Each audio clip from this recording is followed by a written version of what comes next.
Je vous informe que nous allons démarrer l'enregistrement.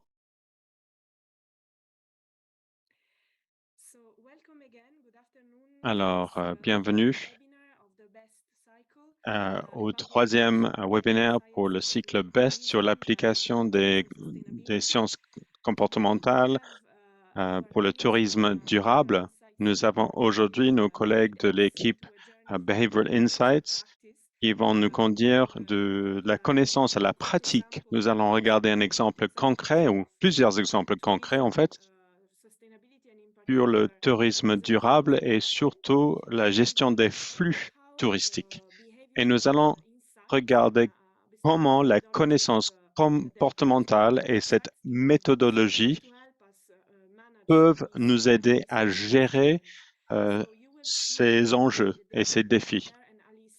Vous allez voir avec Claire, Dale et Alice qui vont nous présenter les différentes étapes de cette méthodologie et vous allez pouvoir voir comment cela peut vous aider dans votre propre contexte. Avant de donner la parole à BIT, j'aimerais d'abord juste vous rappeler quelques règles de coutume. On est en train de traduire. Il y a l'interprétation simultanée pour ce webinaire. Alors, si vous ne comprenez pas l'anglais, vous pouvez aller en bas de la fenêtre pour voir l'icône globe qui vous permet de choisir le canal français ou anglais. Vous pouvez également poser vos questions dans le chat ou bien dans la partie questions et réponses. Et vous aurez accès à l'enregistrement de ce webinaire ainsi que les enregistrements des webinaires précédents. Et ma collègue Carla a déjà partagé quelques liens dans le chat à ce propos. Claire, peut-être que vous pourrez nous présenter le prochain diapo. J'aimerais juste dire 2-3 mots sur les raisons d'être de ce webinaire. Certains d'entre vous le savent déjà parce que vous avez été déjà à d'autres webinaires avec nous, mais ce webinaire a lieu dans le cadre du projet Erasmus+, sur le Best Behavior Smart Community for Tourism. Ce projet est dirigé par Avitem, c'est l'agence pour les villes et territoires durables en Méditerranée. Nous sommes basés à Marseille et nous avons 2 experts sur les connaissances comportementales qui sont avec nous, l'équipe Behavioral Insights sur la connaissance comportementale. L'équipe en France est une organisation avec plusieurs antennes un peu partout dans le monde. Et puis, nous avons également Behavior Smart, qui est basé en Bulgarie, dirigé encore une fois par des experts sur la science comportementale en lien avec plusieurs destinations et d'autres organisations pour mettre en œuvre ces techniques de connaissance comportementale. Alors, le projet BEST vise à partager des connaissances et créer un environnement qui favorise le partage de connaissances autour des sciences comportementales appliquées au tourisme. Avec ses partenaires, nous travaillons ensemble maintenant depuis 2 ans et nous avons compris qu'il y a plusieurs défis en lien avec le tourisme qui sont très fortement liés au comportement humain. Mais il y a encore un écart entre l'application de la connaissance que nous avons sur le comportement humain à ces enjeux-là autour du tourisme durable. Alors, notre objectif, et l'objectif de BEST, c'est de permettre et de combler cette lacune de connaissances en fournissant des informations et la connaissance des experts au travers de ces webinaires, mais également en mettant en place une base vivante de connaissances avec les ressources qui seront mises à disposition de la communauté. Le deuxième aspect, le deuxième objectif, c'est de créer une communauté de pratiques afin de rassembler les personnes qui travaillent dans le secteur touristique, qui font face à ces défis, afin de voir à quel point c'est pertinent de se pencher vraiment sur le comportement humain. et nous voulons les connecter avec des personnes qui peuvent apporter ces connaissances sur le comportement humain et comment appliquer cela au secteur touristique. On est vraiment dans une zone d'exploration, une zone un peu pionnière pour le moment. Alors, deux, trois mots par rapport au cycle de webinaire. Vous pouvez voir que nous sommes aujourd'hui au troisième webinaire.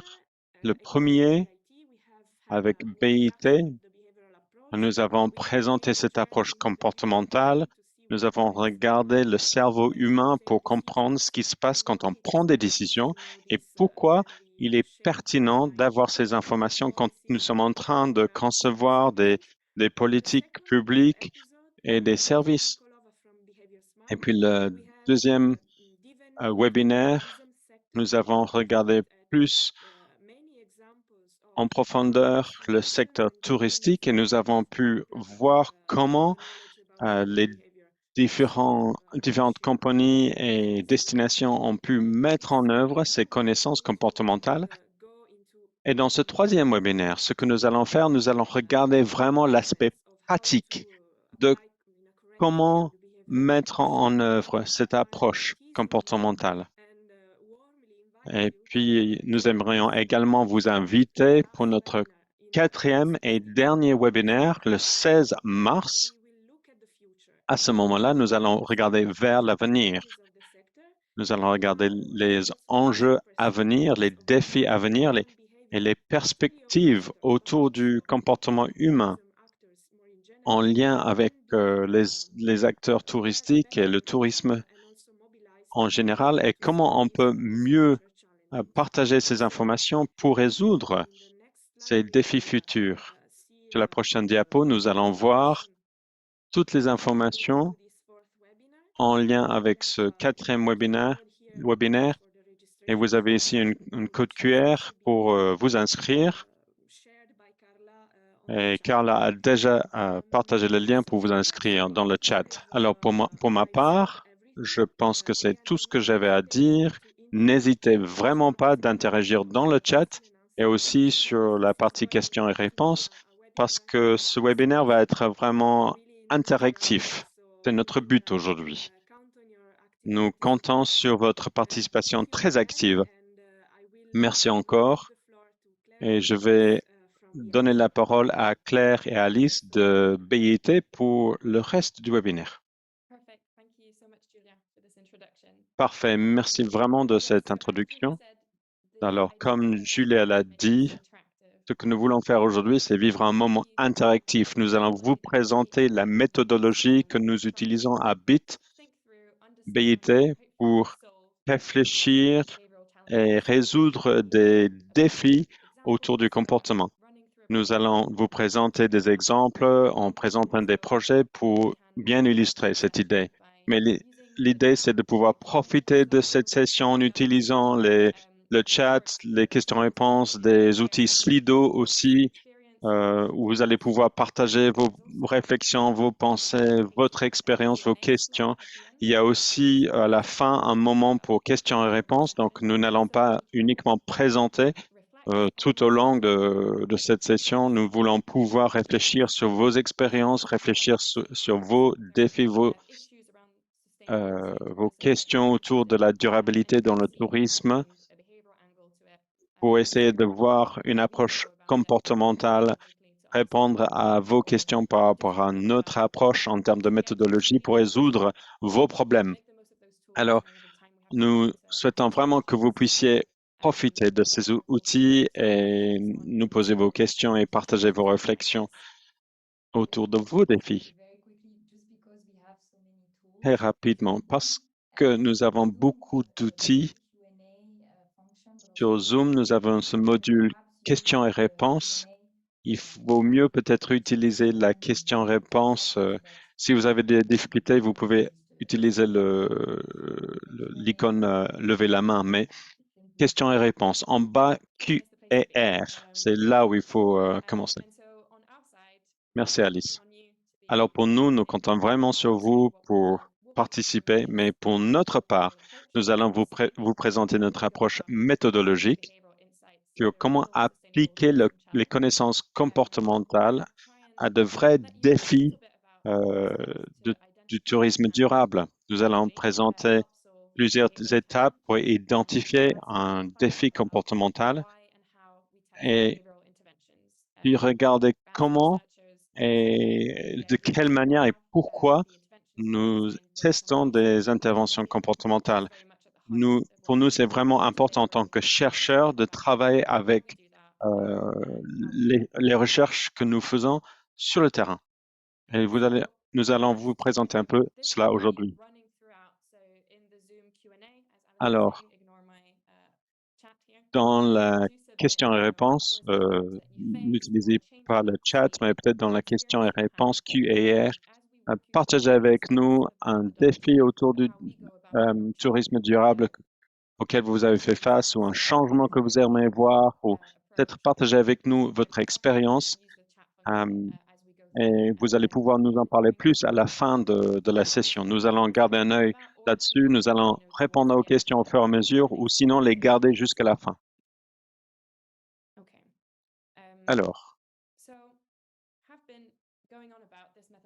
Alors, j'ai parlé de cette méthodologie, mais de quoi est-ce qu'on parle? Chez BIT, nous avons développé cette approche. Et ce que nous voulons faire aujourd'hui, c'est vous présenter les différentes étapes de notre approche. Certains projets mettent en œuvre juste une ou deux étapes, mais nous voulons aujourd'hui vous présenter toute la méthodologie. Dans les trois premières phases, nous allons regarder un exemple qui n'est pas très représentatif en fait des projets que nous mettons en œuvre. C'était vraiment un sprint, c'est quelque chose que nous avons fait très rapidement, mais d'habitude nous passons plus de temps sur un temps plus long, mais nous avons voulu aujourd'hui choisir un exemple qui serait pertinent pour beaucoup de personnes dans le secteur du tourisme. Et nous voulions également montrer les différentes étapes. Et on a pensé que présenter un exemple qui n'a pas pris beaucoup de temps, ce serait peut-être plus simple pour comprendre au niveau de notre approche. Mais avec Alice, nous allons vous présenter chaque étape euh, pas à pas. Donc, je ne vais pas vraiment rentrer dans les détails ici, mais cette méthodologie s'appelle test qui passe d'un problème très large à un défi auquel vous êtes confronté afin de le rendre, et puis on travaille pour le rendre plus spécifique, un comportement sur lequel on peut agir, quelque chose qui soit vraiment lié au comportement humain et pas vraiment la structure. Et puis on va rentrer dans une phase de recherche sur le terrain et afin de comprendre ce qui génère ce comportement, quelles sont les barrières clés au comportement que vous voulez voir. Et puis Alice va nous présenter les différents outils que nous utilisons pour comprendre ce qui se passe sur le terrain. Puis il y a une phase solution qui est vraiment basée sur ce que nous avons découvert sur la phase précédente.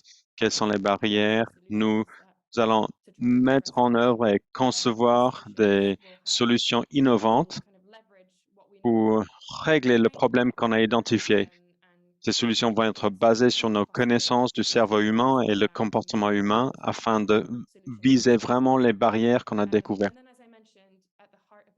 Et puis au cœur de ce que nous faisons, c'est l'expérimentation, parce que c'est très bien et je pense que nous pouvons vous convaincre que ces étapes sont vraiment robustes, mais il est impossible de savoir si quelque chose va fonctionner si on ne l'expérimente pas. Et on va vous expliquer comment on le fait, pourquoi on croit que c'est vraiment important et quels sont les outils pour le faire. La dernière étape, c'est une étape où nous accompagnons souvent les partenaires ou bien les partenaires peuvent mettre en œuvre eux-mêmes, c'est la mise en échelle.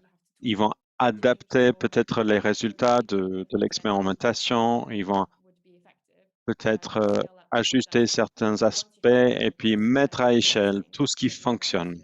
Parce qu'une fois qu'on a vu ce qui fonctionne, on peut mettre à l'échelle les interventions qui vont fonctionner.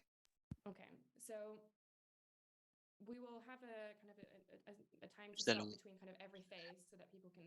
prendre un temps, une petite pause entre toutes les phases pour prendre les questions que vous allez taper dans la partie questions-réponses.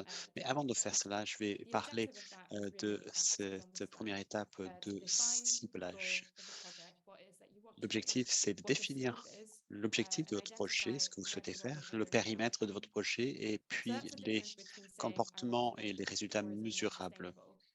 C'est la différence entre dire que je veux rendre le tourisme plus durable d'un côté et d'autre côté, je veux inciter les touristes à visiter moins fréquemment un tel site ou visiter tel site pendant la période creuse ou d'utiliser les transports en commun. Ce sont tous des comportements mesurables qui contribuent à l'enjeu plus grand de du tourisme durable. On est en bas de l'entonnoir. C'est passer d'un objectif très global, très générique, pour identifier un comportement très concret qu'on peut encourager ou décourager, les cas échéants. Alors, comment faire cela? On a identifié un processus en 2 étapes. Il faut tout d'abord identifier l'objectif principal, l'objectif général. On peut le décrire de manière assez généra- générale. Et je vais parler d'un projet que nous avons mis en œuvre sur la surfréquentation. Mais ce qu'on cherche à faire, c'est d'identifier de manière assez générique ce qu'on cherche à faire. Et à partir de cet objectif principal, on cherche à définir des comportements et des résultats qui sont mesurables. Donc, si nous prenons l'exemple que j'ai déjà cité, on peut même Heu, prendre un peu de recul, on peut dire, «Je veux rendre le tourisme plus durable à Florence. J'aimerais que les touristes aient, heu, une expérience plus durable, qu'ils aient moins d'impact sur la ville qu'ils visitent». Donc ça, c'est une première étape et on dit: «OK, qu'est-ce que cela veut dire?» Plusieurs choses. Que veut dire rendre, plus durable le tourisme à Florence? C'est le comportement des touristes, mais c'est également le comportement d'autres acteurs, les aménageurs, les professionnels du tourisme. Comment et pourquoi se focaliser sur un comportement donné? C'est une question de coopération entre les différents partenaires du projet. On cherche toujours à comprendre quelles sont les priorités clés, quels sont les aspects qui vont avoir le plus grand impact, quels sont des comportements qui peuvent être changés par opposition à des éléments plus structurels. On a parfois des conversations avec les partenaires sur la mobilité, sur les transports, sur les trajets domicile, lieu de travail.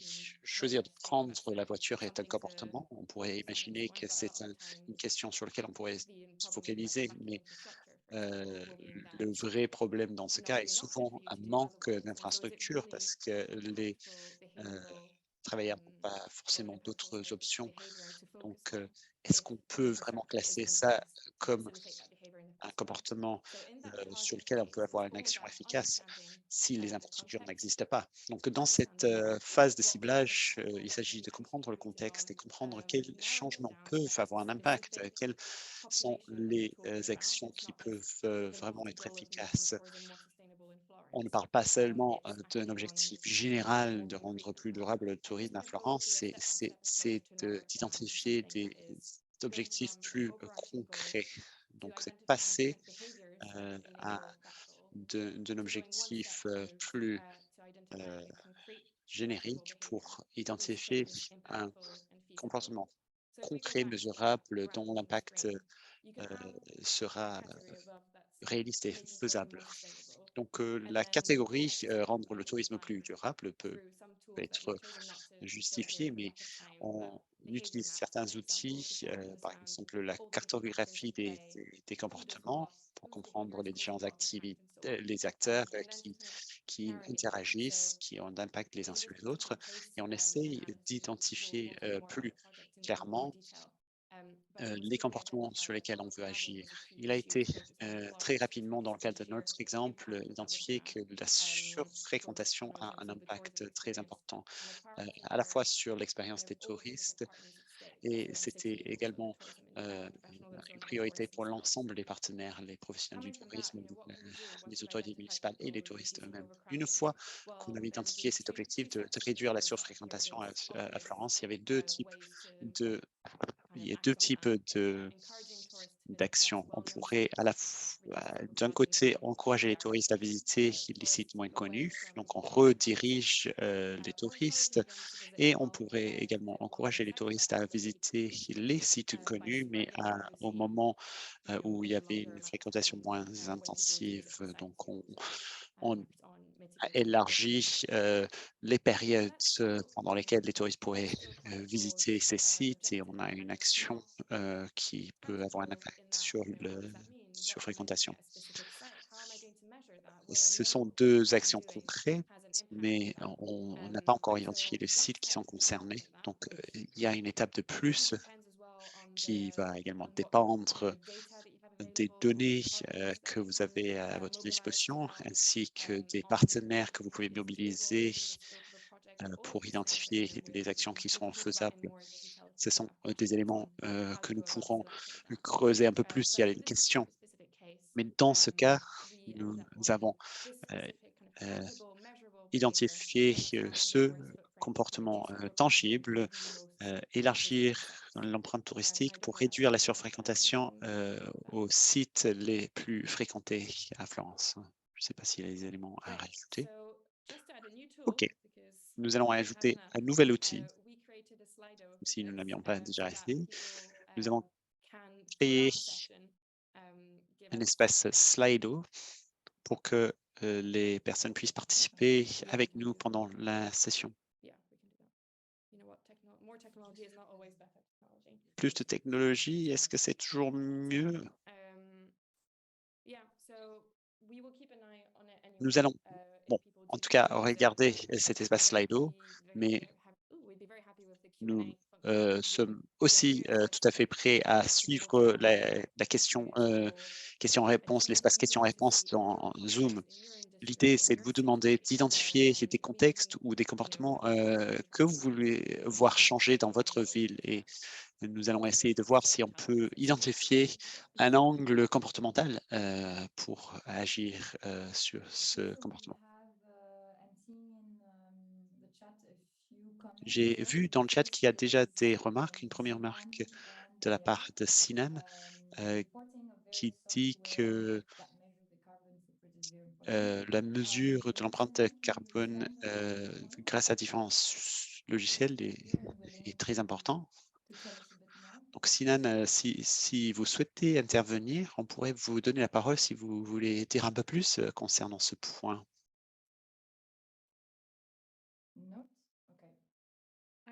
Non? Je vais je vais peut-être donner la parole à Sinan. Non, en fait, il dit qu'il est en déplacement en ce moment, donc il pourra pas directement prendre la parole. On pourra revenir peut-être, à lui plus tard. Pour moi, la question, c'est de savoir ce qui pourrait avoir un impact, donc s'il s'agit de choisir les comportements sur, heu, la mesure dans laquelle ils sont, efficaces pour lutter contre le changement climatique, je ne sais pas si c'est pertinent peut-être dans le cas où, peut-être selon Sinan, on peut décliner les objectifs très globaux, comme, rendre le tourisme plus durable. On peut commencer à identifier les, aspects qui auront un impact important sur, sur le changement climatique, les transports ou les choix, d'alimentation. tous ces aspects, peuvent représenter une part importante, de l'empreinte, carbone, et ces, aspects-là, sont tout à fait pertinents quand on est en déplacement. Je ne sais pas si c'est de ça qu'il s'agit? L'utilisation de ce type d'outils pour identifier, les aspects sur lesquels on peut, focaliser, pour avoir un plus, grand, d'impact.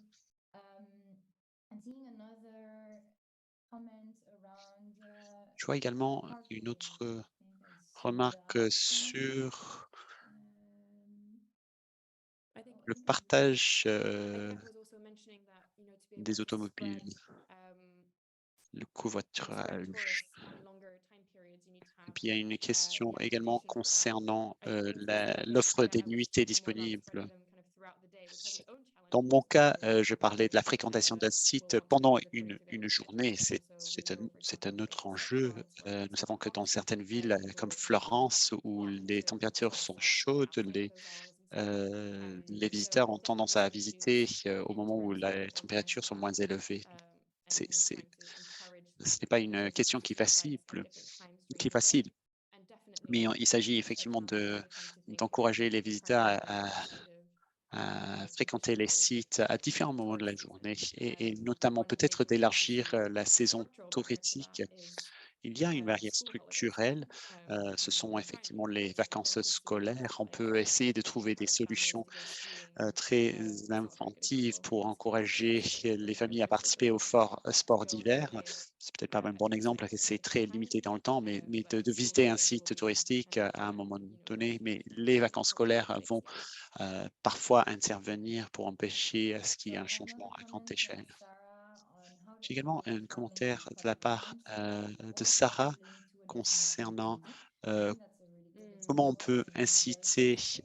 l'usage des Sarah, transports en would you commun be ou le able to say a bit covoiturage pour, more about the atteindre context une that destination ou you're une activité in particulière?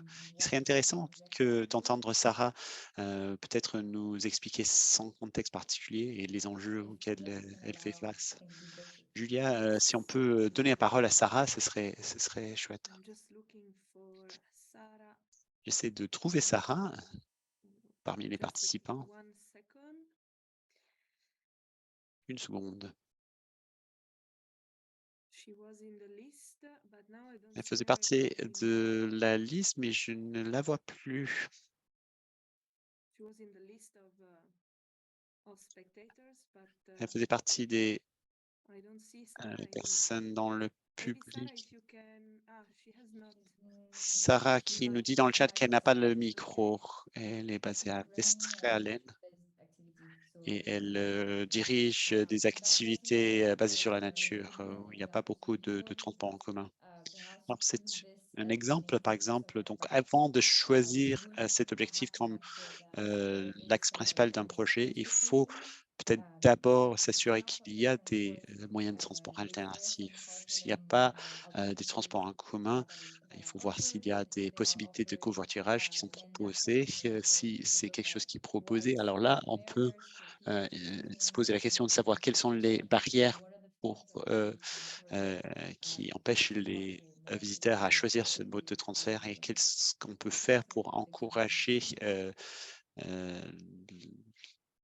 Are there any l'intervention, other examples that people would like to share now le from the covoiturage. challenge? Y a-t-il d'autres exemples qu'on souhaite partager And concernant carpooling, les as I said, is enjeux? not very much used. So I think that's a Sarah very qui good place dit, to dans son go contexte in qu'il y a des, why is sites it de not covoiturage, mais qui ne used sont pas as much as très, we would like to? usités. Yes. And if there's C'est something peut-être un bon exemple. On peut that examiner you cette question de guys savoir pourquoi communicate ces, or if you have sites web ne sont pas, outcomes that you've beaucoup done utilisés. Est-ce with que c'est une question de how communication, la set manière up dont on hotels communique, there's a la lot of manière dont on questions communique, that could be asked in l'accessibilité this de ces sites. Donc starting beaucoup de point. questions se posent à partir d'un tel point de départ. So we've had some examples Donc on on a entendu travel and mode of transportation. plusieurs exemples Is anyone, concernant if anyone les is facing a challenge déplacements, les who modes would de like to see some transport. change Est-ce of que quelqu'un fait the face à un tourists enjeu using où, differently on vous site, souhaitez voir le or even comportement des stays touristes, like tourism places changer, differently, but ou peut-être un hotels changement de versus comportement on-sites? plus général dans le secteur touristique? sur un site particulier. Je réfléchis à des enjeux, par exemple, de gestion des déchets, choix d'alimentation peut-être. Alors, pendant que nos participants réfléchissent, je pourrais vous donner un autre exemple à Florence où le maire de la municipalité, à un moment donné, a décidé d'interdire la possibilité de s'asseoir sur les marches dans les marches des monuments dans la zone qui figure sur la liste du patrimoine mondial UNESCO. Et ils ont interdit la possibilité de manger sur ces marches-là. À Florence, on a l'habitude de prendre un sandwich ou un schicchiata, sandwich typique florentin, et de manger dehors. Donc, ils avaient pris cette mesure d'interdiction de cette pratique afin, bien évidemment, de faciliter la gestion des déchets et pour mieux protéger, pour rendre plus vivable cette zone UNESCO malgré les foules de visiteurs. Merci Julia, c'est un bon exemple. N'y a-t-il pas d'autres contributions? Tatiana,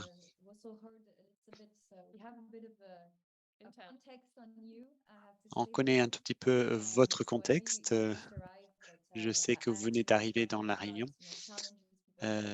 Nous parlons des enjeux auxquels on peut être confronté et la traduction de ces enjeux en comportements concrets sur lesquels on veut avoir un impact. Est-ce que vous souhaitez intervenir?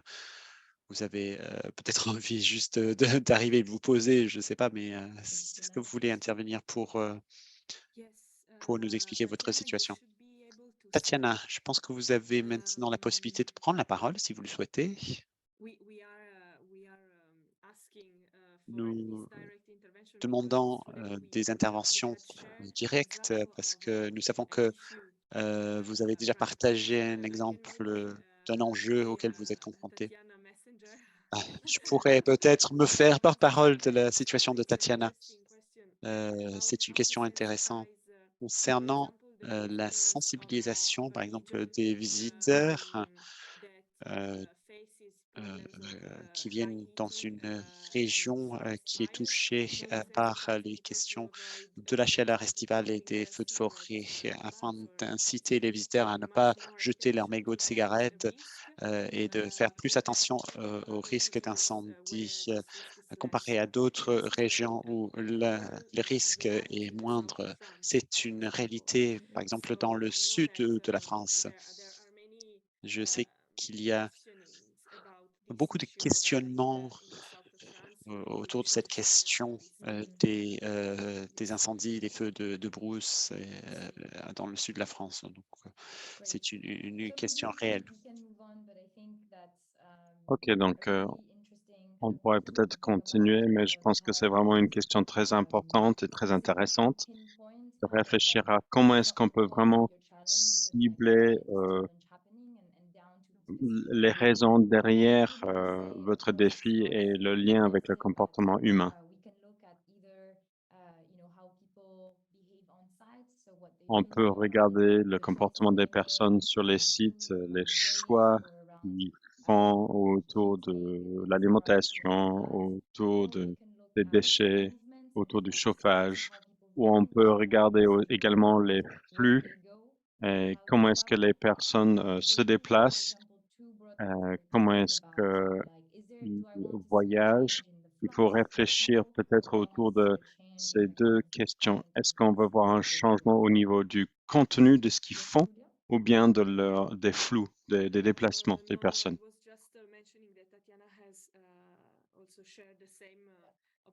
Je voulais juste dire que Tatiana a partagé la même réflexion dans le chat et ça soulève une question vraiment très intéressante. C'est pas toujours le changement des comportements des touristes qu'il faut changer. Parfois, c'est le plus facile de les viser, mais il y a également un changement systémique qui doit avoir lieu pour ces grands enjeux. Et ça, c'est aussi le changement de comportement des acteurs dans le système, ceux qui sont dans l'industrie touristique. Les propriétaires de restaurants, les opérateurs de tourisme, etc. Ça rajoute un nouvel angle à cette question.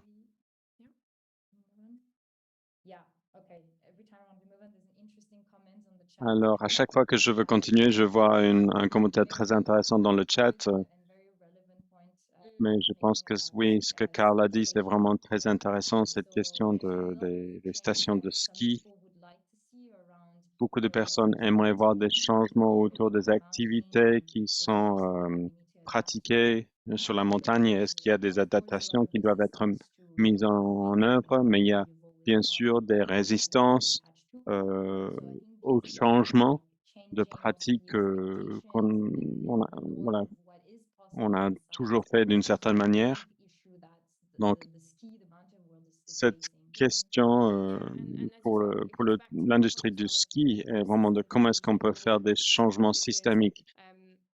Oui, il faut réfléchir d'une manière systémique. Récemment, dans un événement touristique où on a été avec Julia, on a entendu des idées autour des recherches qualitatives qui avaient été conduites par des opérateurs de montagne qui posaient la question pour savoir pourquoi est-ce que les personnes vont à la montagne. Et souvent, c'était le fait d'être dans la nature, de voir les paysages, etc. Donc, il y a vraiment cet attachement à ces activités qui sont peut-être pas très durables, comme le ski, tel qu'il existe aujourd'hui dans certaines stations avec la neige artificielle, etc. Et tout l'impact que ça peut avoir.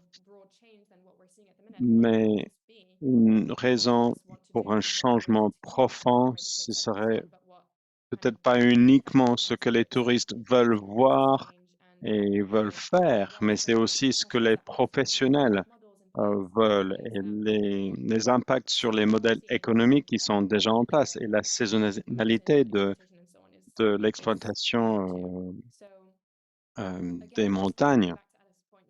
Alors, pour revenir à ce point, il ne faut pas toujours réfléchir au changement des touristes, mais comprendre que si nous voulons rendre le tourisme plus durable, c'est aussi une question systémique et que le changement comportemental doit avoir lieu à plusieurs niveaux pour atteindre cet objectif. Excellent. Alors, on va passer à la deuxième partie du projet. Alors, disons que nous avons maintenant une question bien identifiée, peut-être réduire des comportements à risque pour les feux de forêt, par exemple, ou bien changer la mentalité pour les personnes qui partent en montagne pour élargir leurs perspectives sur ce qu'ils peuvent faire, ou bien sur l'exemple de Florence, on pourrait être en train de parler de changer les sites visités par les personnes afin que les personnes connaissent les sites moins bien connus. Il faut faire du travail pour bien comprendre le contexte. Donc, dans cette partie Explore, on a 3 objectifs principaux. Tout d'abord, c'est de comprendre le contexte. Et par là, on va évoquer aussi les contraintes subies par les personnes, mais également le système dans lequel ils s'insèrent, quelles sont les parties prenantes et comment est-ce qu'elles influencent le comportement des utilisateurs finaux. Puis on va regarder ce qu'on appelle les barrières, les obstacles qui peuvent nous empêcher de voir les comportements qu'on souhaite voir. Donc, par exemple, si on va accroître la demande pour des activités en montagne qui n'exigent pas la neige, se poser la question pourquoi est-ce que les personnes sont si attachées au ski, comprendre pourquoi les personnes à Florence, par exemple, ne partent pas vers des sites en dehors du centre. Donc, il peut y avoir des barrières informationnelles, des informations que j'ai ou que j'ai pas. Et souvent, on réfléchit d'abord à ce type de barrière, mais il y a d'autres types de barrières. Il y a des barrières psychologiques, par exemple. Parfois, il y a un attachement émotionnel. C'est en lien avec la motivation. Donc, c'est un type de barrière qu'on pourrait appeler psychologique. Et puis, il y a des barrières autour du risque, l'influence d'autres personnes et comment mon environnement m'influence. Le troisième objectif de cette partie exploration, c'est en lien avec ces barrières, c'est de comprendre les leviers que je peux utiliser pour lever ces obstacles et ces barrières. Et pas uniquement les leviers, mais également les points de contact. Ça veut dire les personnes qui sont dans le système qui peuvent être relais d'informations ou relais de changement. Donc, ils vont identifier les idées pour cartographier les comportements, comprendre ces comportements et leurs causes. Donc, le type d'activité qu'on peut utiliser pendant cette phase exploration, on les a un peu résumés dans cet acronyme LEAD. Listen, écouter, expérience, expérimenter, ask, demander, data analysis, analyse des données. D'habitude, on pense à écouter et ça, c'est très, très bien. Écouter et poser des questions, on peut utiliser des sondages pour comprendre les enjeux, pour comprendre les barrières principales auxquelles les personnes sont confrontées. Écouter, ça va également être en lien avec une conversation un peu plus qualitative, en allant au-delà d'un sondage quelque part, une conversation approfondie. Alors là, l'objectif, c'est vraiment d'écouter les personnes pour savoir ce qu'ils font. Et puis aussi, ce qui est très intéressant pour comprendre le contexte général, c'est d'observer également ce que les personnes font. Alors, cela va impliquer une expérience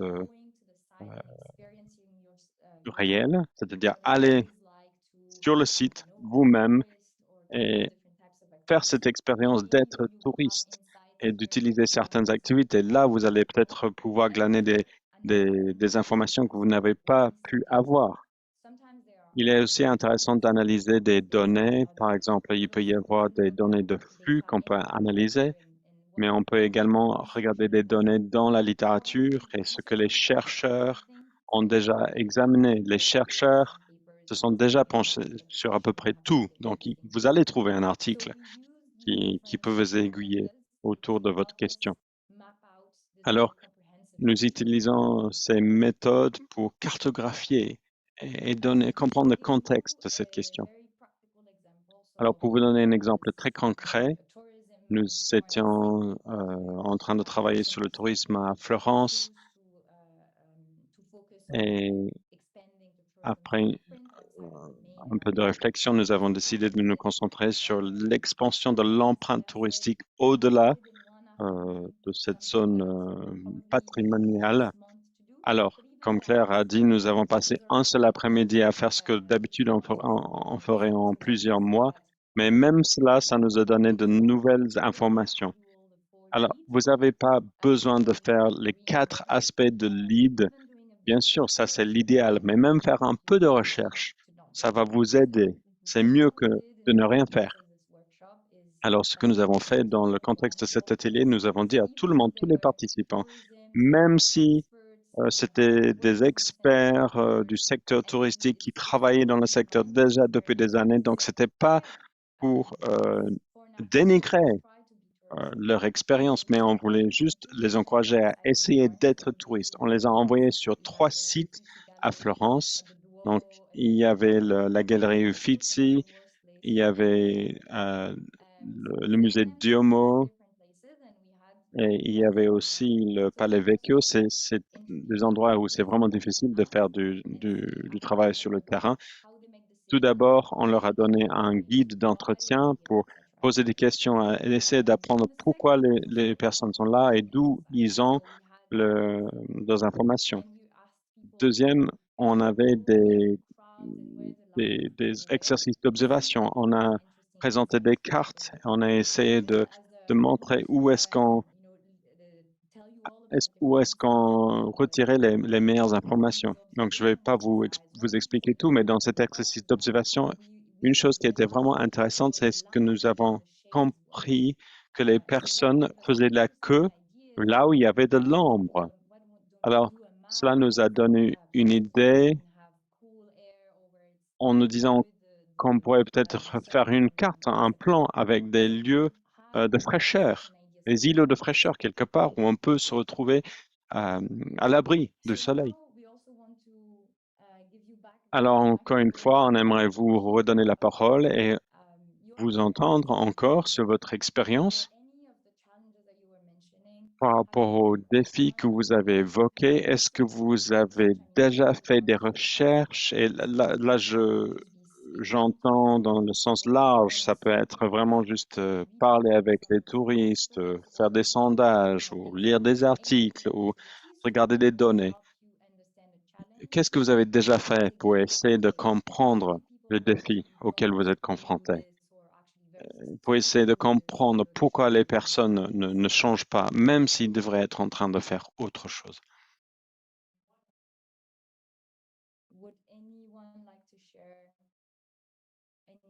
Est-ce que vous aimeriez partager quelque chose, une activité que vous avez mise en place ou un article que vous avez lu qui est vraiment très intéressant? Je sais que nous allons vraiment en train de vous faire travailler en vous faisant réfléchir à des tâches et des activités que vous n'avez pas l'habitude de faire, mais juste pour vraiment mettre l'accent sur le fait qu'on n'a pas besoin de faire une visite longue sur le terrain, mais est-ce que vous avez déjà eu un peu de cette expérience? Et sinon, pourquoi vous l'avez jamais fait? Et est-ce que vous pensez qu'aujourd'hui, vous pourriez peut-être juste faire un après-midi en jouant le touriste pour comprendre comment les choses fonctionnent dans une certaine destination? Nous sommes intéressés par vos perspectives. Et puis, si vous n'êtes pas d'accord avec nous, si vous pensez que c'est pas une bonne idée, ben, on veut également vous écouter. Mais en vous laissant le temps de réfléchir, peut-être il serait intéressant aussi de parler du fait qu'on peut penser plus large que le tourisme également. Nous travaillons sur plusieurs projets où nous essayons de comprendre pourquoi des personnes qui qui auraient droit à un certain bénéfice, un certain avantage, euh, n'en tirent pas le bénéfice. Par exemple, ils peuvent avoir des bénéfices, des aides pour les subventions pour les aider à rénover leur maison, par exemple. Pourquoi ils ne le font pas? Alors, votre expertise dans va bien sûr vous aider à comprendre pourquoi les personnes ne le font pas. Mais si vous allez sur le site web, par exemple, également, ça pourrait également vous aider à comprendre. Si vous comprenez peut-être la raison, c'est parce que le site web ne fonctionne pas bien ou parce que c'est lourd de déposer tous les documents. Cela pourrait vraiment vous donner beaucoup d'informations, beaucoup de connaissances. Peut-être il y a des barrières psychologiques, peut-être c'est des barrières informationnelles, peut-être les personnes ne connaissaient pas cette aide qui était disponible. Toutes les différentes activités que vous pouvez faire pour comprendre le problème et comprendre le défi.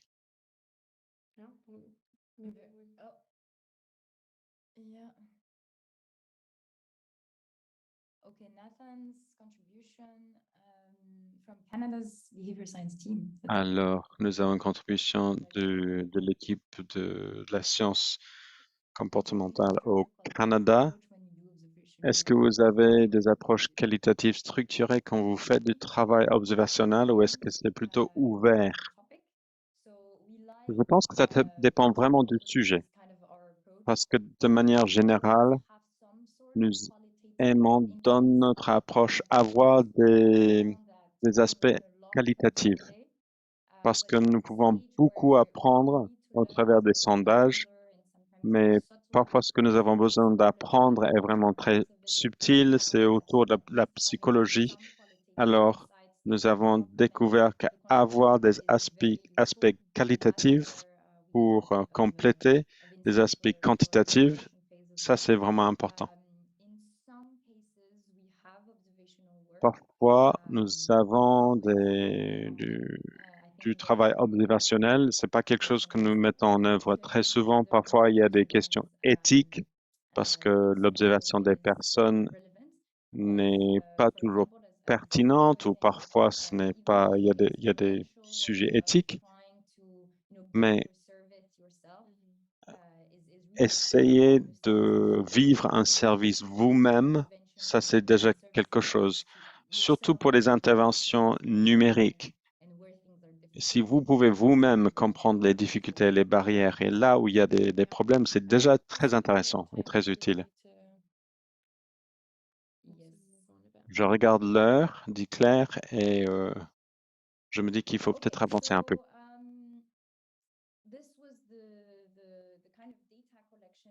Donc, voici la phase de collection des données.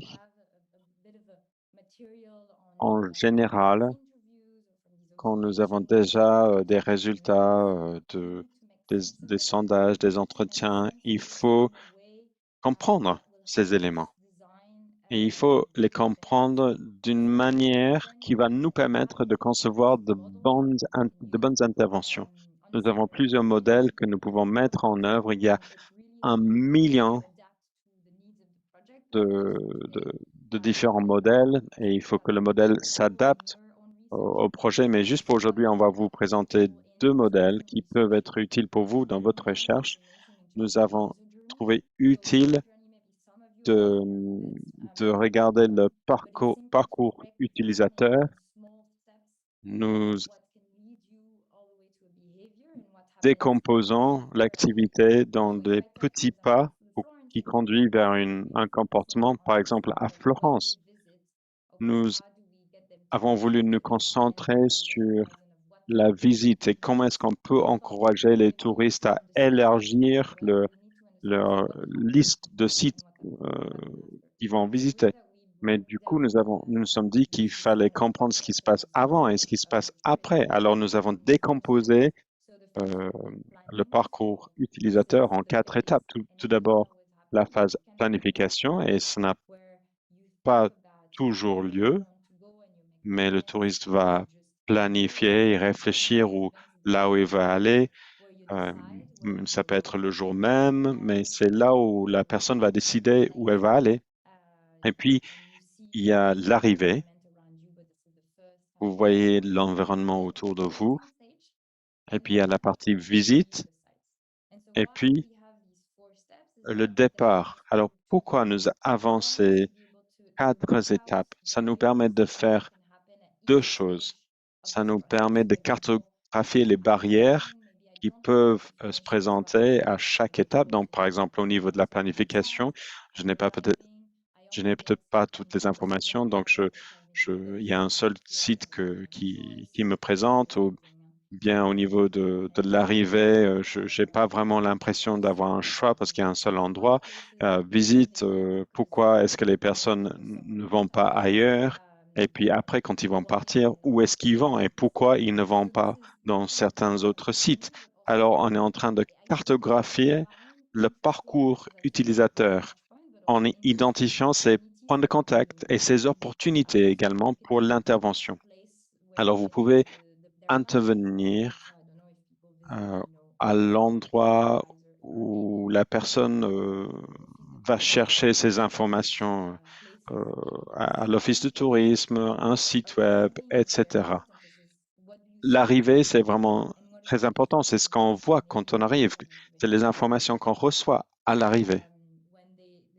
Quand ils vont partir, je vais parler de la visite et du départ ensemble, mais à ce moment-là, est-ce qu'il y a des informations qui vont vous aider à aller vers notre site? Donc, c'est une manière d'utiliser les données. Un autre outil que nous présentons se focalise moins sur le parcours, mais plutôt sur un modèle comportemental. Plusieurs modèles comportementaux existent, il faut savoir les utiliser, euh, il faut les utiliser à bon escient parce que ce sont des modèles et non pas la réalité. Un modèle que nous utilisons souvent, qui se base sur un consensus de scientifiques, c'est le modèle comme B. Je ne vais pas rentrer dans le détail, je pourrais vous en dire plus un peu plus tard, mais c'est un modèle qui existe. Et ce modèle dit que pour qu'une personne met en œuvre un changement comportemental, la personne a besoin d'une motivation, la capacité de réaliser le, le changement, les capacités physiques, les connaissances nécessaires, et puis l'opportunité de mettre en œuvre le changement. La personne a besoin d'être dans un environnement qui permet ce changement. Pour vous donner un exemple encore concret, si j'ai envie d'aller explorer d'autres sites à Florence, j'ai besoin d'être motivé. Donc la motivation peut être de ne pas vouloir rater l'un des incontournables dans la catégorie capacité. Peut-être que le visiteur ne connaît pas, peut-être que je ne connais pas les autres options, les autres possibilités. Et dans la catégorie opportunité, peut-être qu'il n'y a pas tellement d'accès en transport en commun sur ces sites.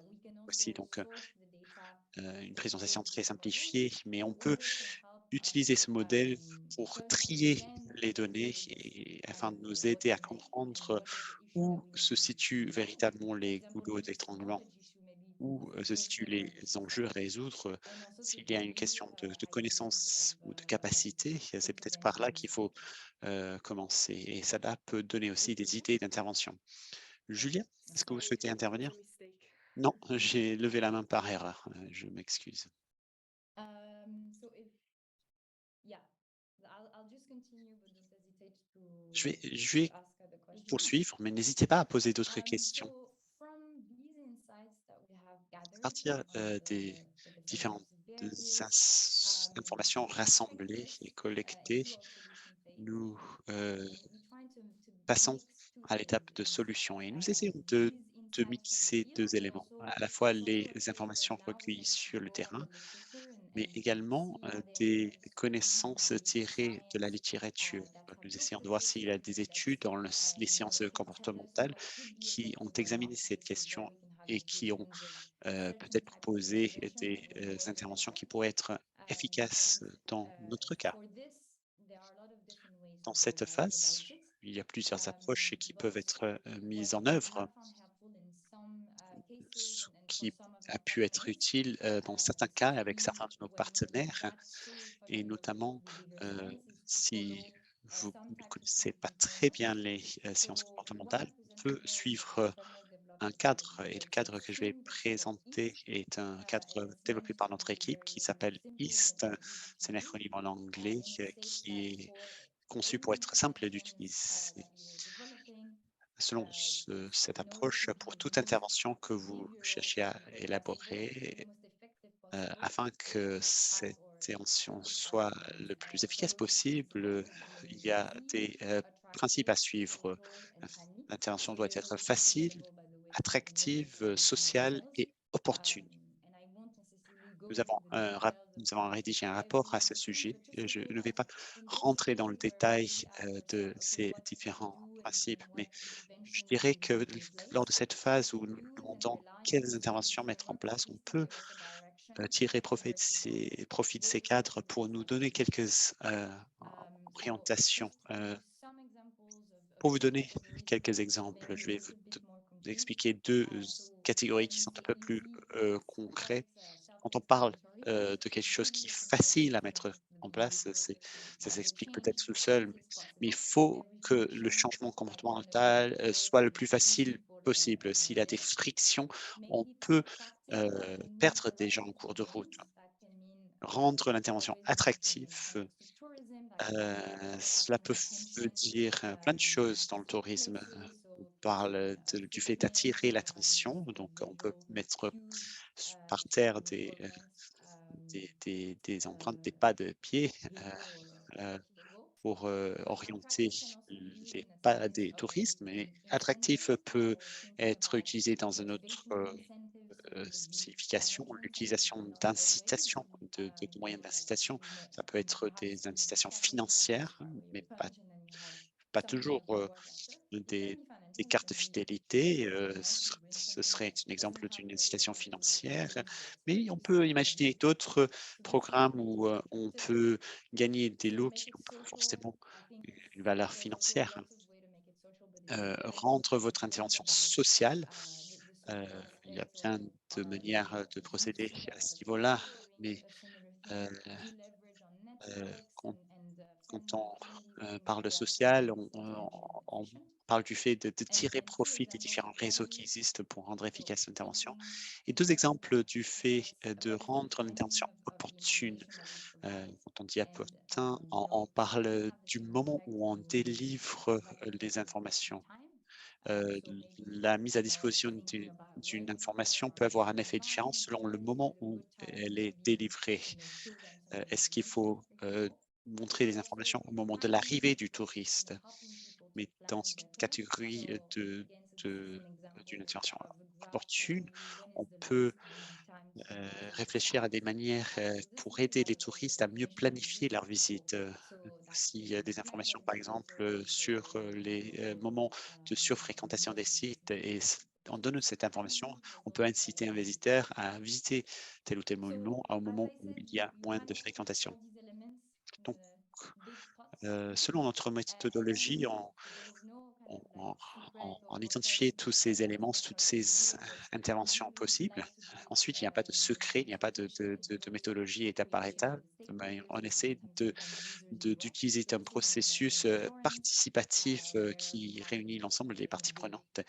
Voilà des photos de notre session à Florence. Euh, euh, cette, L'atelier a eu un certain moment, mais nous avons également réussi d'autres acteurs à d'autres moments du projet. Comme vous le voyez à l'écran dans cette photo, nous avons utilisé cette méthodologie EAST et nous avons identifié une longue liste de solutions qui pouvaient cibler les enjeux que nous avions identifiés dans la phase de diagnostic, mais en tirant euh, profit des aspects comportementaux. J'ai Je ne vais pas vous parler de l'ensemble des idées, mais il y a eu de bonnes idées. On avait l'idée, par exemple, d'utiliser l'humour des guides, des anti-guides pour les personnes, par exemple, qui n'aiment pas le soleil, qui n'aiment pas l'art, pour qu'ils trouvent d'autres parcours touristiques dans Florence.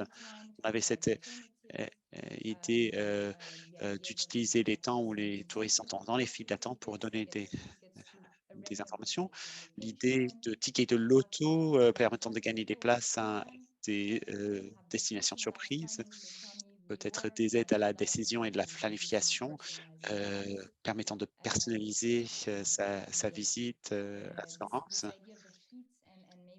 Puis, on a parlé également de la chaleur de la ville et on pouvait proposer un itinéraire fraîcheur permettant aux touristes de trouver des lieux où ils auraient moins chaud. Donc, on a identifié cette longue liste et grâce à un processus de tri et de sélection comportant plusieurs critères, les critères de faisabilité des actions tout d'abord. Cette première liste contient dans quelques cas des vœux pieux, mais il y a des aspects sur les interventions qui vont avoir un plus grand impact, les interventions qui revêtent d'une importance particulière pour différentes raisons. Et donc, on passe d'une longue liste à une liste plus restreinte. Et l'idée, c'est de dire que même si on a eu plusieurs idées, ce ne sont pas des idées qui existent en isolement. On peut en combiner plusieurs, hein. Donc, dans le cas de Florence, nous avons beaucoup aimé ces quatre idées. L'idée d'un guide alternatif pour montrer une autre face de Florence. L'idée de motiver un itinéraire alternatif pour voir la ville. Ensuite, l'idée de permettre et la planification personnalisée de la visite de la ville. Et ensuite, le fait d'utiliser la page d'accueil du Wi-Fi, du système Wi-Fi à Florence. Quand vous arrivez à Florence, il y a un système gratuit, un système Wi-Fi gratuit. Et quand vous arrivez sur la page d'accueil du système Wi-Fi, vous aviez une page qui était auparavant page blanche et on se disait que c'était une opportunité pour pouvoir promouvoir des sites alternatifs de visite. Euh, il est important à partir de ces idées d'arriver rapidement à un prototype. Donc, quand on parle de prototype, on parle d'une sorte de maquette, ce qui peut être simplement une esquisse sur papier ou une idée rapide qu'on conçoit sur Internet, quelque chose qui représenterait à minima le concept. L'idée, c'est de créer un exemple ou un prototype assez rapidement pour avoir déjà quelques retours d'expérience avant de construire l'ensemble de la solution. Donc ici, on a créé une maquette avec quelques captures d'écran pour montrer à quoi ressemblerait la page d'accueil et quels seraient les contenus sur cette page d'accueil, avec les guides alternatifs, avec des jeux, des quiz. Voilà donc quelques prototypes d'un guide alternatif avec un style pop. Donc on dit j'aime pas le soleil, mais j'aime l'ombre. Donc il y avait un itinéraire permettant de visiter plusieurs endroits avec des informations sur le moment de la journée où on trouverait le soleil ou l'ombre. Un autre type de guide alternatif, voilà un mix d'idées. Les monuments qui étaient identifiés sur cette carte étaient les sites les moins bien connus. On a choisi d'inverser l'idée des incontournables de Florence et on a utilisé sur cet outil une mascotte, le personnage de Galilée qui dit viens me suivre, tourner la roue pour essayer de trouver de nouveaux lieux à visiter. Euh, L'idée pour Florence, même si nous ne l'avons pas mis en œuvre, c'est ensuite de prendre ces idées, de le tester avec des utilisateurs et de passer à une étape d'expérimentation. Et Claire va nous expliquer cette phase-là. Mais on va peut-être s'arrêter là. Tatiana avait, je crois, envie de réagir à ce moment-là. Oui, bonjour. Vous m'entendez bien? Oui, très bien. Oui, c'est très perturbant de ne pas se voir, mais c'est pas grave. En fait, simplement, je voulais faire un retour par rapport à ce que je vous ai indiqué au niveau du chat. Donc, excusez-moi, juste un instant.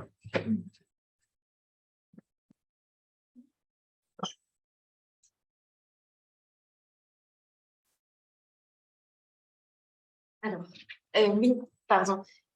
En fait, je vous parlais de la sécheresse que nous connaissons sur le Var. Ouais. Et en fait, c'est vraiment très, très problématique. Mm. Et on a une grande période de sécheresse depuis le mois d'octobre 2022. Mm. Et on a eu beaucoup d'arrêtés préfectoraux de sécheresse qui nous ont imposé pas mal de restrictions, notamment de ne pas arroser, notamment de ne pas laver les véhicules, etc. Ouais. Et là, malheureusement, le temps est assez clément, ce qui est plutôt bien hein, d'une certaine vue, mais on a des grandes restrictions au niveau de l'eau. Donc, sur le territoire de la Dracénie, il y a une grande campagne de communication qui a été énorme. On est le seul territoire au niveau national, au niveau français, à avoir mis en place cette communication sur les bus, sur les arrêts de bus et sur toute la communication auprès des offices du tourisme. Néanmoins, quel est l'impact pour un touriste ou pour un local voilà, de voir ces grandes informations sécheresse. On a eu également une dame qui est venue qui s'appelle Emma Aziza, qui est une célèbre hydrologue émérite et qui fait énormément de conférences et de discours sur les plateaux télévisés. Donc, elle est venue parce qu'on a fait une grande réunion d'information sur le changement climatique et sur la sécheresse. Il y a eu également une sensibilisation auprès de tous les scolaires, les lycées, collèges et écoles. On est sensibilisé à tous les niveaux. Néanmoins, je me pose la question en tant que directrice générale des services pour une ville à côté de Draguignan, voilà, comment faire? Parce que même si on a ces informations un petit peu partout, Bien sûr. je pense qu'elles tombent un peu dans les oubliettes des publicités ou des autres informations qu'on peut voir un peu partout. Malgré la mobilisation et l'information massive qu'on a pu faire, l'aspect pédagogique, je pense qu'il est nécessaire de voir au plus haut lieu pour tout ce qui est Airbnb, hôtel, promoteur, promotion, etc., tous les plus grands organismes où je pense qu'il faut voir la biocapacité des touristes ou des accueillants, qu'ils soient restaurateurs, etc., de vraiment sensibiliser, voire de contraindre par des sauts ou je sais pas, parce qu'on a eu beaucoup de communes sur les hauteurs de la Dracénie qui n'ont plus eu d'eau. Oui. On a un territoire qui est juste à côté du nôtre, qui est Pays de Fayence, où il y a des gros manques d'eau. Et voilà, c'est très inquiétant. Je m'inquiète vraiment purement d'un point de vue personnel et professionnel. Bien sûr. Voilà. Je vais vous faire part de tout cela. Merci beaucoup. Merci beaucoup, Tatiana. Ah, je me rappelle, I'm supposed to speak in English. Oui, après, je comprends l'anglais, pas de problème, merci. Répondre en anglais ou en français. Je crois que vous pouvez vous mettre sur le canal français. De toute façon, c'est juste qu'il y a une traduction en cours. Mais thanks a lot, Tatiana, for Merci sharing that. beaucoup, Tatiana, d'avoir partagé ce point de vue. Ce qui m'intéresse dans ce que vous dites, c'est à la fois l'échelle du défi auquel vous êtes confronté et la manière dont vous avez réfléchi aux différents acteurs dont le comportement a besoin de changer afin de résoudre cette problématique de pénurie d'eau. C'est merveilleux d'avoir réfléchi à l'ensemble des acteurs, mais atteindre ces différents acteurs va nécessiter l'utilisation de différents outils. Et on revient ici au point de contact dont Alice parlait. Une campagne sur les bus, les arrêts de bus peut se fondre dans la masse des publicités qu'on voit et ça peut peut-être perdre en efficacité. La question d'atteindre, par exemple, les touristes qui ont un comportement différent lorsqu'ils sont en vacances, qui ne voient peut-être pas l'impact tangible de leurs actions. Vous avez dit que je me préoccupe personnellement, professionnellement, c'est votre lieu de vie, votre lieu de travail. En tant que touriste, je ne partagerai peut-être pas forcément cette préoccupation. J'aurais peut-être pas les connaissances pour savoir les impacts négatifs de mes comportements.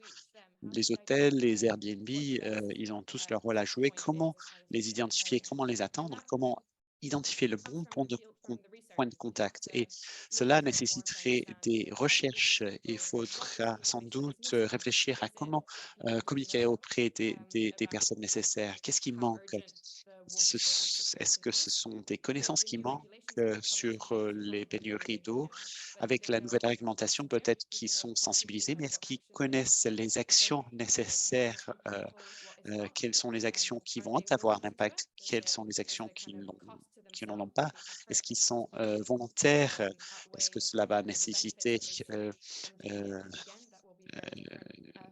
action de la part avec un coût et cela va être différent que ce soit des locaux ou des touristes, les locaux qui sont plus investis. La réponse n'est pas simple, mais la manière de communiquer et le contenu de la communication va être très important. L'adaptation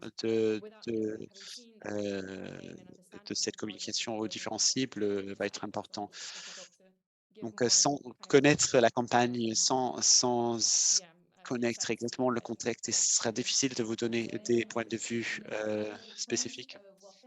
Alice, vous avez donné des informations assez intéressantes, mais ce qui m'intéresse dans votre intervention, c'est que nous voyons les limites de la communication. Nous sommes sollicités par des publicités, des informations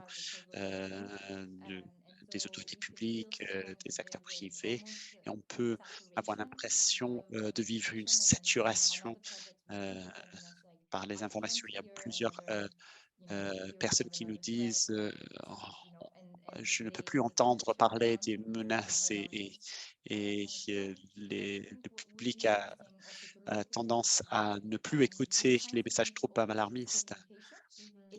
La solution n'est pas forcément seulement la communication. Il faut se poser la question de l'environnement décisionnel. Est-ce qu'on peut intervenir sur cet environnement pour que le choix le plus facile soit le bon choix, le choix qui permettrait de protéger les ressources en eau? Et cela peut nécessiter un changement d'environnement pour l'individu, mais cela peut représenter un changement d'environnement pour ce qui est du système. Peut-être que certains acteurs du système ont besoin de changer quelque chose pour rendre plus facile à l'utilisateur de faire le bon choix. Comment peut-on donc faciliter la prise de la bonne décision? Ce n'est pas facile, il y a beaucoup de barrières qui peuvent se poser, mais plus on peut rendre facile le bon choix, mieux c'est, mais cela peut demander un changement aux autres acteurs du système. Olivier, Yes, Olivier, vous avez you levé la can main. simply Oui, unmute and bonjour. speak. Vous pouvez y aller, Olivier. Merci. Alors moi, je suis Olivier Calousdian, je suis à Marseille. J'ai créé il y a quelques années une société qui a pour but de concevoir et de construire des sites de tourisme durable. Alors c'est vrai qu'on parle beaucoup de tourisme durable depuis quelques temps, on en parlait moins en 2018. On part d'une page blanche généralement, ça veut dire qu'on part sur du greenfield, ça veut dire des terrains communaux qui sont encore vierges. Ça nous permet d'être bas carbone puisqu'on conçoit tout en fait en fonction de l'impact carbone, que ce soit les logements, l'énergie, le retraitement de l'eau et même les piscines naturelles ou la mobilité électrique. Ça, c'est pour un résumé sur ce qu'on fait nous. Donc, bonjour à Tatiana et à Julia que je connais. Je voulais intervenir pour déjà répondre, alors, déjà m'excuser parce que c'est mon premier webinaire avec vous, je n'ai peut-être pas compris totalement le sujet d'aujourd'hui, donc je vais peut-être être un petit peu large. Je voulais intervenir sur ce que vous disiez déjà sur la montagne. Effectivement, il y a un vrai problème, mais nous, on participe depuis un an au CFT, donc le comité filière tourisme, sur la commission tourisme durable. On a beaucoup travaillé sur le tourisme en général, comment le rendre moins impactant. Il y a des exemples de stations qui se sont adaptées déjà depuis des années parce que de toute façon, elles avaient pas le choix. On parle de stations du Vercors que je connais bien comme Val d'Rome où il n'y a plus jamais de neige et où vous avez un tas d'activités qui sont décarbonées avec des cartes, avec du vélo, avec enfin voilà, que des choses où on utilise les remonts de pente et puis on descend ensuite. Ça attire pas mal de monde, mais c'est vrai qu'au niveau emploi, c'est pas comme une station de ski et au niveau retombée économique, pareil. Ensuite, sur la fréquentation journalière, puisque c'était un des sujets que vous avez abordé aussi, deux exemples, les calanques de Marseille, qui ont été limités maintenant sur la surfréquentation par inscription obligatoire sur un site Internet avec une jauge. Et c'est une très bonne chose. Et finalement, la mairie avait peur, le parc aussi, de la réaction, mais ça se passe très bien. Les gens sont même contents en fait, qu'on puisse limiter l'accès. C'est un peu idem pour les îles comme Porquerolles, que vous connaissez sûrement.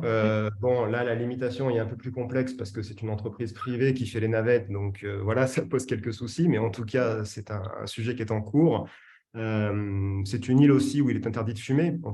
Tatiana parlait des mégots et des cigarettes. C'est, on va dire, respecté à 90%. Donc, effectivement, l'interdiction, ça marche. Quand il le faut, il le faut.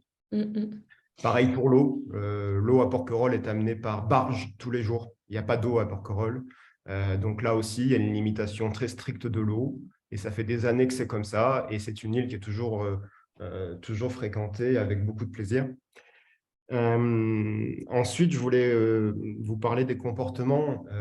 On parle beaucoup du touriste. C'est vrai qu'il peut avoir un comportement négatif, mais Nous, on connaît bien la région PACA maintenant et les Mm. opérateurs de tourisme, on va dire classiques et historiques. Ouais. On ne peut pas dire qu'ils fassent énormément d'efforts non plus. Tout à fait. Des fuites d'eau, des consommations d'énergie abusives, que ce soit d'ailleurs chez des opérateurs classiques type Omer ou autres, ou même chez des Airbnb aujourd'hui, dans des villages que connaît bien Tatiana, où on trouve très facilement des spas, des saunas et tout ce qu'on veut. Donc, je pense que pour moi, ça viendra du haut, en fait.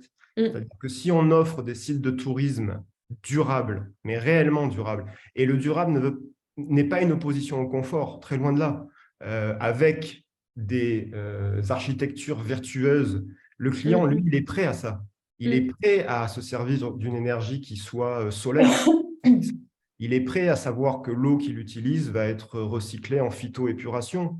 Il est prêt à une piscine naturelle, quitte à ce qu'il y ait 3 nénuphars et 2 insectes dedans. Il est prêt à laisser sa voiture au parking si on lui offre une Zoé ou un vélo électrique pour aller se balader dans la région. C'est exactement notre ADN et c'est ce que nous faisons, nous, en région PACA. Voilà ce sur quoi je voulais intervenir. Merci. Oui, merci beaucoup, Olivier. Je pense qu'il y a plein de choses très intéressantes dans ce que vous avez dit. Moi, je note aussi sur les différents types d'incitations, les incitations plus dures, si on peut appeler ça comme ça, qui sont tout simplement des interdictions. Si c'est possible, souvent c'est mieux. C'est-à-dire que évidemment, si on veut réduire, par exemple, l'accès à un site, au Calanque ou en autre, si on peut s'autoriser d'interdire l'accès pour au moins 1 ou 2 jours ou faire ce genre d'incitation vraiment très dure comme ça c'est évidemment souvent, pas toujours, mais souvent, c'est le plus efficace. Après, il y a pas mal de cas où on ne peut pas forcément toujours faire ça, on ne peut pas toujours forcément réguler les comportements ou avoir des interdictions très strictes. Par exemple, sur des choses beaucoup plus subtiles, l'utilisation de l'eau dans certains contextes, on ne peut pas tout à fait tout interdire. Et dans ces cas-là, oh, sorry, I'm in French. Désolée. Should I switch in English? Est-ce que je dois changer en anglais? Oui, pas de souci. Pardon, je me paume un peu entre les deux langues. Mais quand c'est pas possible de mettre en place ce type d'incitation dure, ces interdictions, à ce moment-là, c'est intéressant à se dire quels sont les outils plus doux que je peux mettre en œuvre sans avoir recours à des interdictions.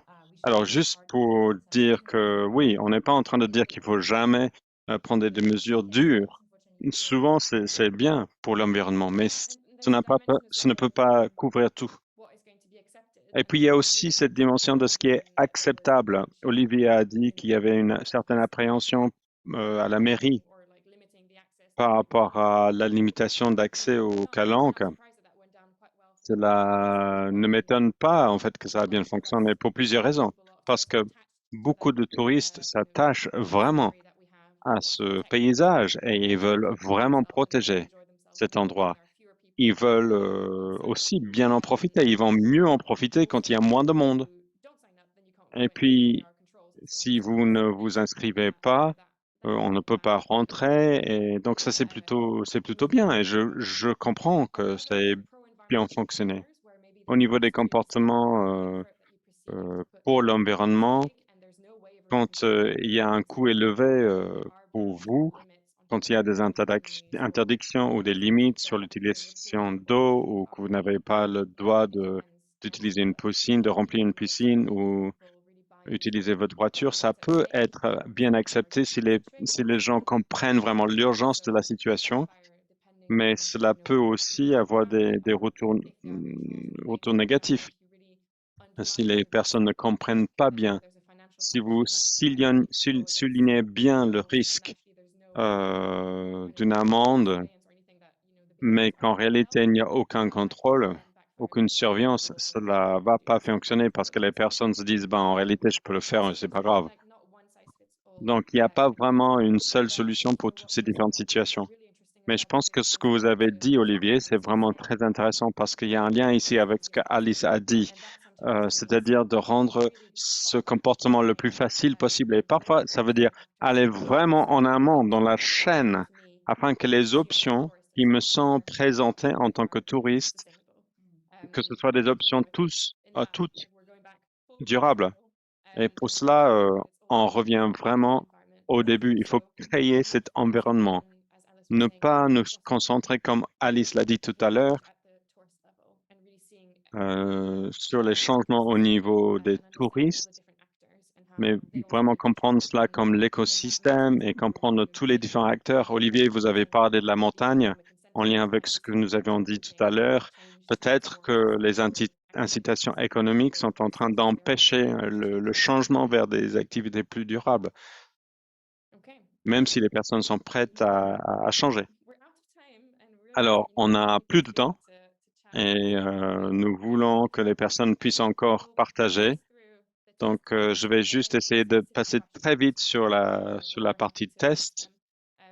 Si vous avez des questions spécifiques, nous pouvons les aborder. Ce que nous visons ici, ce n'est pas de vous dire comment mettre en œuvre des interventions quantitatives, mais juste pour vous donner une idée de pourquoi c'est important d'expérimenter ce que vous avez fait. Donc, un exemple très rapide. Parfois, vous allez mettre en œuvre des interventions ou des messages, des communications que vous pensez être efficaces et vous pensez que ça va encourager le comportement que vous voulez encourager parce que vous avez vu ça dans la littérature et vous avez vu dans d'autres exemples que ça va convaincre. Et si vous déployez le message, ça peut ne pas bien fonctionner. Et un moyen d'éviter des problèmes, c'est de faire des expérimentations en faisant en même temps des comparaisons, si possible, avec d'autres approches. Alors, c'est un exemple dans un parc national aux États-Unis où une équipe de chercheurs cherchait à bien comprendre comment décourager des visiteurs de prendre du bois pétrifié du site parce que les personnes étaient en train de prendre des morceaux de bois pétrifié. Ils ont testé des messages différents.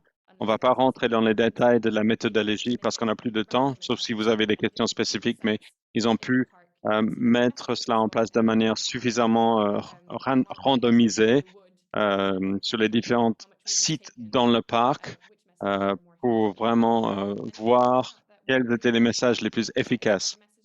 Et ils ont vu que le message qu'il y a à droite, que quand ils ont mis l'accent sur ce que faisaient d'autres personnes, ils ont vu des personnes qui prenaient plus de bois qu'ils n'auraient fait sinon. L'expérimentation, c'est vraiment très important parce que s'ils n'avaient pas mis en place cette expérimentation, vous seriez félicité en disant que vous avez bien fait, mais finalement, vous auriez réussi simplement à empirer la situation. C'est pour cela qu'il faut expérimenter. Il faut voir ce qui fonctionne. Vous allez avoir un budget limité, vous ne pouvez pas tout faire. Vous allez mesurer et comparer les résultats pour bien comprendre ce qui se passe. Et puis, vous allez chercher à atténuer les risques, comme on a vu dans la diapo précédente, pour vérifier que ce que vous mettez en œuvre aide la situation et ne l'empire pas. Alors, je ne sais pas si on a beaucoup de temps pour ça. On peut en parler à un autre moment. Vous pouvez nous poser des questions sur notre évaluation des projets, mais juste pour vous donner une vue d'ensemble de notre évaluation.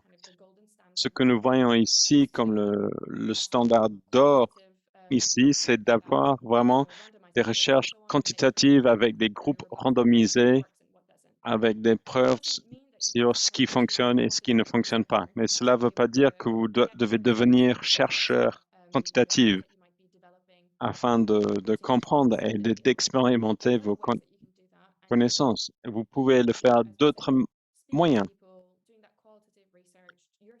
Au niveau de ces recherches qualitatives, cela va vous donner des informations sur ce qui peut fonctionner et ce qui ne va pas fonctionner. On pourrait en dire beaucoup plus. Il y a beaucoup plus à dire sur l'évaluation, mais je pense que pour le temps, il va falloir passer plus rapidement. Ce que nous avons voulu faire aujourd'hui, c'est de vous présenter notre méthodologie pour identifier, comprendre et résoudre des défis comportementaux autour du tourisme. Mais qu'est-ce que nous pouvons faire maintenant? Qu'est-ce que vous pouvez faire? La bonne nouvelle, c'est que on ne termine pas là. Il y a un 4e webinaire que Julia a évoqué pour terminer ce processus et ce cycle et vous donner encore des informations sur comment prendre en compte les connaissances comportementales. Mais au-delà, il y a tout ce que nous sommes en train de faire dans le projet BEST, en construisant une communauté afin que vous puissiez partager ces connaissances comme nous avons fait aujourd'hui, mais sur une échelle plus longue. Il y a un site web pour le partage de bonnes pratiques avec des cas d'études aussi. Et puis aussi un réseau de personnes. Si vous avez un défi comportemental auquel vous êtes confronté et que vous vous dites ce serait utile d'avoir ce soutien expert, il y a des personnes comme Behavior Smart, comme BIT aussi, qui travaillent dans ce réseau afin d'essayer d'avancer cette réflexion. Alors, je pense que je vous redonne la parole, Julia. Je ne sais pas s'il faut terminer là parce qu'on n'a plus de temps ou si on peut encore avoir des questions. Merci, Claire. Oui, c'est vrai qu'on n'a plus vraiment le temps, mais je pense que c'est aussi très bien que nous avons eu une participation active